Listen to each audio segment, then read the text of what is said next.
Hello everybody and welcome to Question and Answer Time. I'm your host, Adam Neely. I'm here answering all of your questions about bass and music in general, so let's get started. Question and answer time with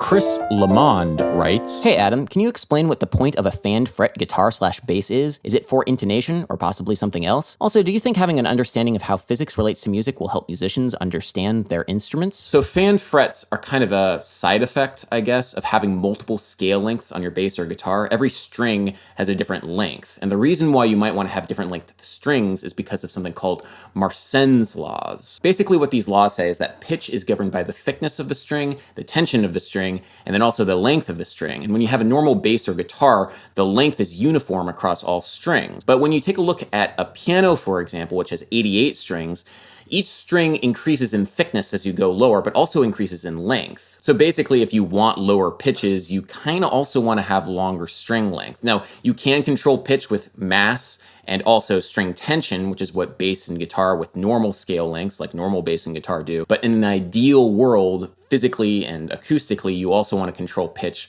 with string length, and that's what fan frets do. Now, when you play fan fret instruments, they will feel a little bit strange, but I found that at least when I've been messing around with like a dingwall bass before in the past, the natural contour of my hand as I angle the bass out and away from me actually fits fan frets just fine after a couple of minutes of messing around. The one thing that's kind of strange is chords, but for the most part, fan fret basses are really fun to play for me. Now, to answer your second question about physics and musicians knowing their instruments, I'm not sure if Yo-Yo Ma really needs to know all about standing wave vibrations in order to play his cello. However, the more connections that you make between music and physics and philosophy and art and science and history, the better and more rounded a human being you will be. There's the whole concept of a polymath. Somebody has a wide-ranging knowledge and wide-ranging expertise. And you can always look to somebody like Leonardo da Vinci, who was a brilliant painter and sculptor, but also scientist, mathematician, and also musician. Every bit of sphere of knowledge will feed into every other sphere of knowledge. So maybe a deep knowledge of acoustics won't directly affect your ability to play music, but it will make you a better musician and a better human being, and that's something that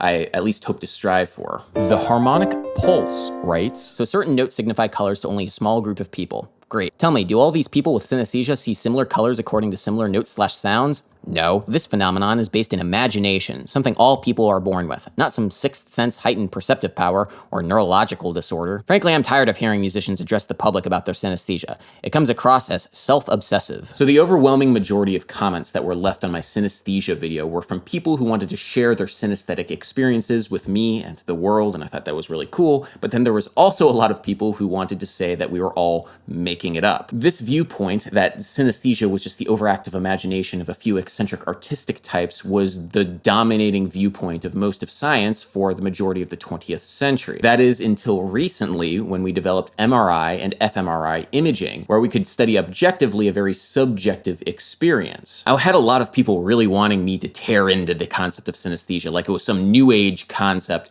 like A = 432.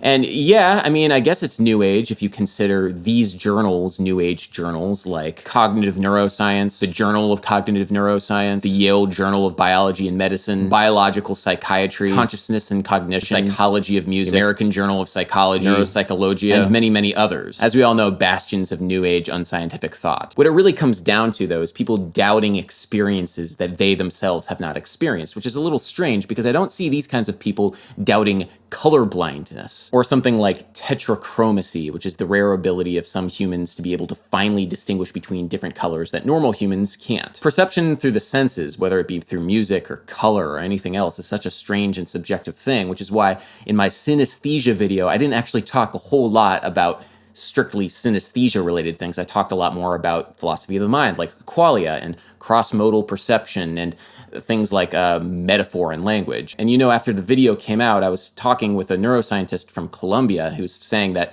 synesthesia is basically a form of perfect pitch. They're kind of two sides of the same coin. That's kind of one theory that he's working on right now and trying to figure out the different links between the two of them. And I found that absolutely fascinating, and I can definitely see how they are related. So what I'm trying to say is that there's real and concrete scientific work being done on synesthesia right now, and I've linked to everything in the descriptions of both videos. And if you actually cared about the subject and cared about maybe debunking it, you would go down and read through all of the new age publications. But chances are you are going to be complacent in your cynicism. And complacency and cynicism is just as dangerous as embracing something like 432 hertz and embracing new age concepts because of intellectual laziness. Those are my thoughts on the matter. SAMUCA CHIODINI writes, "Hey Adam, I was analyzing the function of chords in the Sir Duke tune by Stevie Wonder, and I can't find an answer to an F minor 7 used as a passage between B major 7 and E major 7.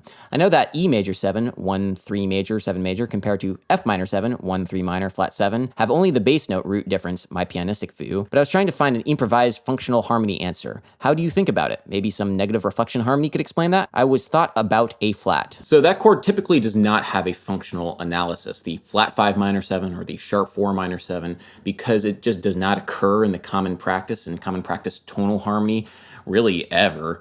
There is a chord called the sharp 4 minor 7 flat 5, or sharp 4 minor 7 half diminished if you are classically inclined, and that does occur.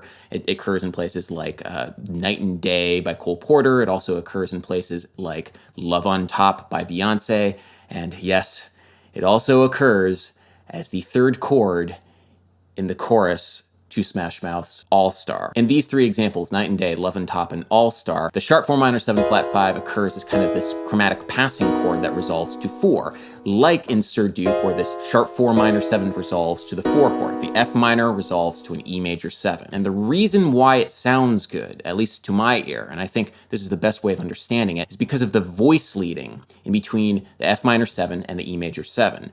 And you have to think about this voice leading as its functional justification. I'm going to throw a fancy term at you. It's called parsimonious voice leading. In parsimonious voice leading, when you have one chord and you move it to another chord, you want to try and change as few things about the first chord as you possibly can in order to get the second chord. And when you have F minor 7 going to E major 7, it's very parsimonious, because when you take a look at the notes in F minor 7, F needs to move down by a half step to get to E in E major 7, and then C needs to move down by a half step to get to B in E major 7. But then the A flat and then also the E flat in F minor 7 are enharmonic to the G sharp and D sharp in E major 7, so they don't move. So the only things that move between an F minor 7 and an E major 7 are the F and C moving down a half step to E and B. Now, if you want to try and figure out how to approach improvising over this F minor 7, the flat 5 / sharp 4 minor 7 in the key of B major, it's kind of up to you. We figured out already that there's really no functional analysis for the F minor 7, so try and think about the F minor 7 as an island unto itself,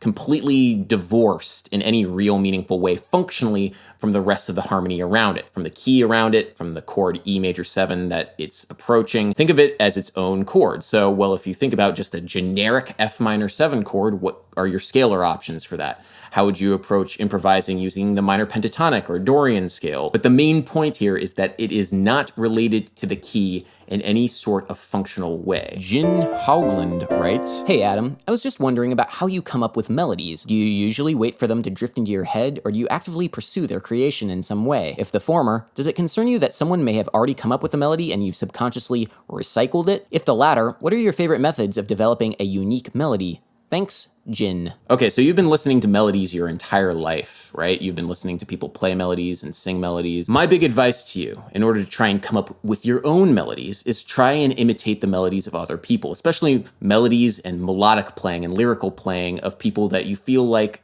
really evoke something, and playing melodies that are really emotional. Until you have that sort of workflow down of listening to something, identifying whether or not you like it or dislike it, and then trying to imitate that. Until you have that workflow, it's going to be very difficult to create novel melodies of your own that speak to you and will be able to speak to other people. Subconsciously recycling things is just what art is. You know, there's a famous quote that has been recycled over and over, whether or not Igor Stravinsky actually said it or whether somebody else, but basically the sentiment of it is good artists borrow, great artists steal. And that idea is kind of fundamental to all of music making, all of melody making, all of creation, all of composition. So do not worry if you are borrowing or stealing from somebody else, because I guarantee you they borrowed and stole from somebody prior to them in the grand pantheon of music. Everybody builds on what everybody else has built upon. And so do not worry about stealing something. Just try and make it authentic to what you like. As long as you're always conscious of creating things that you like and playing things that you like, that's enough. And that's all anybody can ever hope to do. The people who are obsessed with not imitating somebody else are generally do not go very far. They do not grow as much as the people who just focus on trying to create things that they like and nothing else. Denis writes, "Hey Adam, hoping you'll consider this a question for your Q&A. In your earlier videos, you took some time to describe optimal left-hand technique as a relaxed, straight wrist and curved fingers delivering the minimal amount of pressure. From watching your Sungazer videos, it seems you are able to handle such stretches while maintaining a straight wrist and without moving your hand around too much. Any advice on how you were able to achieve this? More generally, how did you balance a relaxed technique with situations that seem to demand tension?" So first of all, there's no situation which demands tension, at least in the way that you're describing it. There are ways of getting your hand to move in the ways that you want it to move without stretching. And I hate that term stretching because it implies this very unnatural movement in your hand.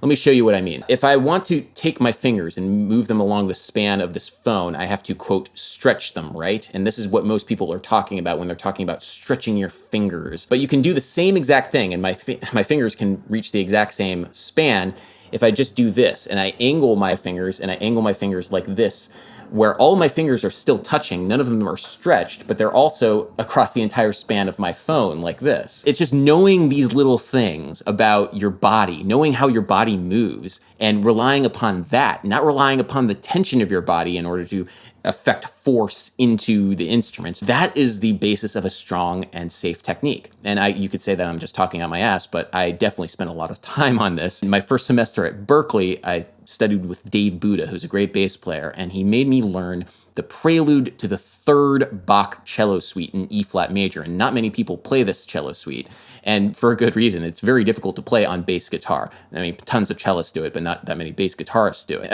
That experience was very formative for me, and that experience allowed me to do all the crazy things that I might do in a Sungazer song where I'm playing all over the neck, and it looks like my hand is not even moving. That is what you want to be striving for. BJ7XTAS1 writes, "Hey Adam, I was wondering what are your thoughts on recording instruments or percussion without click, metronome? Some claim it's the reason why all new music sounds the same, and argue in favor of a more organic rhythms that humans have always been reliant on. How would you go about making a tempo-less production in a modern digital audio workstation-infused pop context?" So I recently worked as an assistant producer on a modern jazz big band record by my friend Brian Kroc and his large ensemble, his modern jazz big band, which is a great anachronism. And part of my job as assistant producer was when the band was doing a take, recording a take, I was going to write down the time code that I was seeing in Pro Tools on the score so that when he went back and edited everything and could see where everybody made mistakes where, he could see the time code and where it was on the score,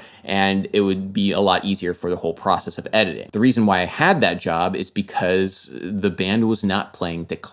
And so they needed a way of quickly organizing takes in a way that made sense for the editing process. And that's one of the big advantages of recording to a click that not many people talk about, is editing afterwards becomes a lot easier and being able to mix and match between different takes and different parts. For a lot of musicians, using the click is not some sort of rhythmic crutch. In fact, it's a lot harder to play to a click accurately and with feel. Instead, what it ends up being is a very useful tool for post-production to make sure that everything's on the grid for editing and doing other sorts of fun things too. Yes, something is lost in this process, the human element. If you listen back to old recordings like Herbie Hancock's Chameleon from the 70s, the band starts about 20 clicks slower than where they end up towards the end of the song. That sort of thing definitely wouldn't happen in the modern era of using clicks and digital audio workstations. But just because that's the standard doesn't mean that you can't experiment with doing clickless recordings, and tons of people will do that. But before you do that, just know that the post-production process is going to be longer and therefore much more expensive. So there definitely is a trade-off, and just be thinking of that before you go in and decide that you don't want to do something to click. The Buds of May writes, "If ducks could organize themselves into a choir, this is what you would get." That's modern jazz big band music for you.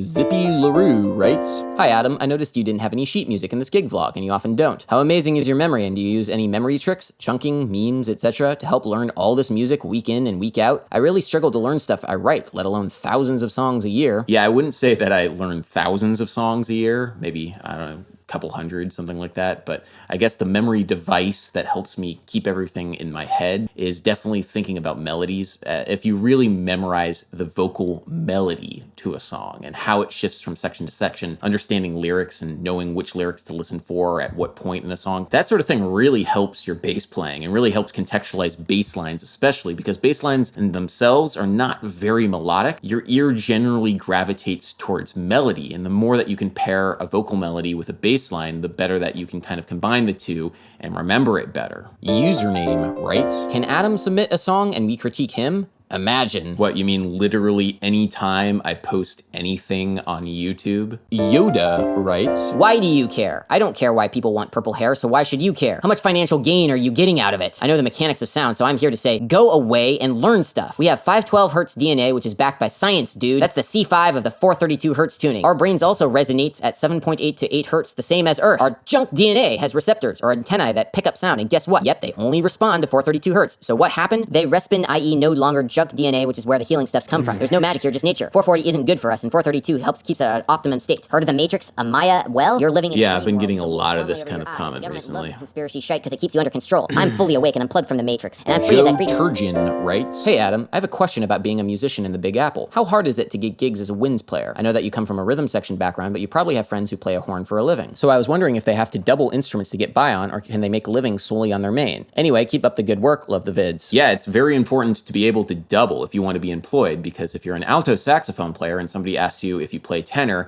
your answer better be yes if you want to work. You say, yes, of course I play tenor, or better yet, yes, of course I play bari sax, because everybody needs a bari sax player, and baritone saxophones are expensive, but if you happen to own one, it definitely makes you more employable. That's the name of the game, right? If you want to be a working musician, you want to be employed in a variety of situations, variety of styles, and if you can play more than one instrument at a professional level, that's good for you. You know, it's a big part of the musical culture of Broadway pits to be able to double on a wide range of different saxophones or different woodwind instruments. You know, if you're an alto sax player, you're definitely going to be expected to play alto sax, tenor sax, flute, maybe clarinet, actually definitely clarinet. I know a guy who, you know, plays piccolo and oboe and other double reeds, English horn. It's like the total number of doubles that these guys can play professionally is pretty astounding. And the reason why they do that is because they get 20% scale for each additional double that they're playing in a Broadway show. You know, if you're playing 5 or 6 doubles over the course of a show, that's more than twice the amount of money that you're getting paid at base scale. That's a lot. And people want to do that because, hey, money is good when you're trying to be a working professional. Daniel Proctor writes, hey Adam, I'm a jazz studies minor and a freelance piano teacher. I've been teaching for 3 years and playing for almost 14 years. I'm very interested in pursuing a music education career, as I feel I've been very successful in my short amount of time teaching, but I don't intend to gather a bunch of music degrees to teach at a university. How would someone normally build a part-time or full-time music teaching career outside the university, local music studios, etc.? So the way that most people get into teaching, once you have that piece of paper that says that you're academically verified to be a musician, like a college degree basically, is you teach at a local community music school. And those schools are great for a beginning teacher because the school takes care of all the administrative work, and more importantly, they bring you students, because sometimes it's very difficult to get and obtain students. So if you teach students through the school, it's a great way of getting your feet wet in the whole process. You know, the school will take a fairly significant cut of what the students are paying, but at the same time, it's pretty decent money. And you know, when I first moved to New York, I got a gig at one of these community music schools, and it was good in the beginning, but it was not the best run school, and some of the schools aren't great administrative. Like, you end up having to do a lot of the scheduling yourself. So at that point, you might want to consider going into business for yourself and getting your own students, so that the students just pay you and you deal with all the cost yourself, and they come to your apartment or you go to their place. The question for you that you need to figure out is how many dedicated students a week you want to have, and how to get those students through advertising can be kind of tricky. And a lot of it comes down, honestly, even in this digital age, a lot of it comes down to word of mouth. Students referring you to other potential students, and then following up with them, and then having them refer you to other students. And, you know, I know some teachers who do these like reward things, like for every new student that you bring in, I give you a free lesson. That sometimes is a thing that works. You know, there's different ways of incentivizing students to do referrals. Word of mouth helps a lot, honestly, because there's only so much advertising you can do on Craigslist and school message boards and Thumbtack before you realize that those tools aren't the best at bringing in dedicated students. So I hope that gave you some like food for thought. Teaching is how a lot of people make their living as musicians. Performing only fills like some of the gap, and teaching definitely is like the brunt of your money making. So yeah, hope that helped. Anyway, guys, thank you so much for tuning in to Question and Answer Time with Adam Neely. If you're listening to this as a podcast on iTunes, be sure to remember to rate and review. Please comment, like, and subscribe, and also consider joining my Patreon, because it's the patrons over at my Patreon that make this channel possible. So thank you so much, and until next time, peace!